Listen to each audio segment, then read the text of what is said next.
Rents are rocketing. Good time for some home buying? Maybe. Rent increases outpacing the rise in home prices. It has been 5 years since we've seen that. That's usually a bullish sign for housing. And with interest rates starting to tick up a little bit, real estate broker Dani Babb says it could push more people to start buying. Is that usually the case, Dani? Is that what you're waiting for here? No, it's actually not what I'm waiting for. Research actually shows quite the opposite. In fact, people have stayed in rental units for entirely different reasons than interest rates and so on. But here's what than rental prices. But here's what I do see. I don't see a direct correlation where renters are just going to get upset one day and up and leave and say, I'm done, forget this, the rental prices are too high.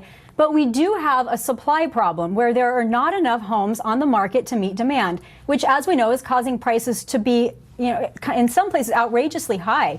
And I think the more interest rates go up, combined with rental prices going up, some sellers that are on the fence thinking if I wait 2 more years from now, I'll be able to get more money for my home will say maybe now is the right time to sell. They'll get off the fence, they'll sell, that will increase supply, and then supply and demand will be at a little bit better equilibrium, which will therefore drive demand back into the market. All right, so if it's demand that's driven back into the market, it starts at the lower end, right? And the lower end then feeds the middle end, which feeds the upper end, which could explain why we're seeing at least a pickup in activity, but unless everyone's participating, can it last?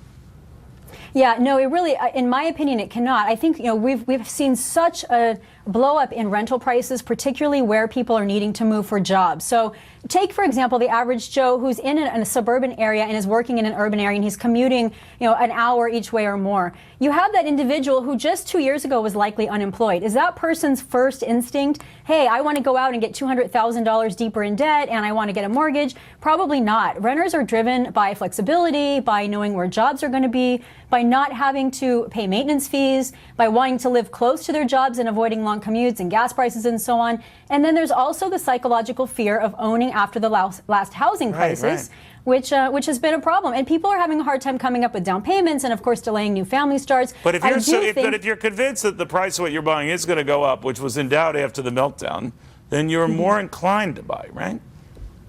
Not necessarily. I think it's possible that some people will move off of the rental fence because of this reason, but I don't think the large percentage of them will. The reason being all of the sociological and psychological factors. But I do think we will see some increase in market activity, in purchases as a result of rental prices. Yes.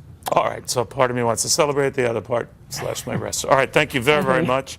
All right. In the meantime, attention passengers, if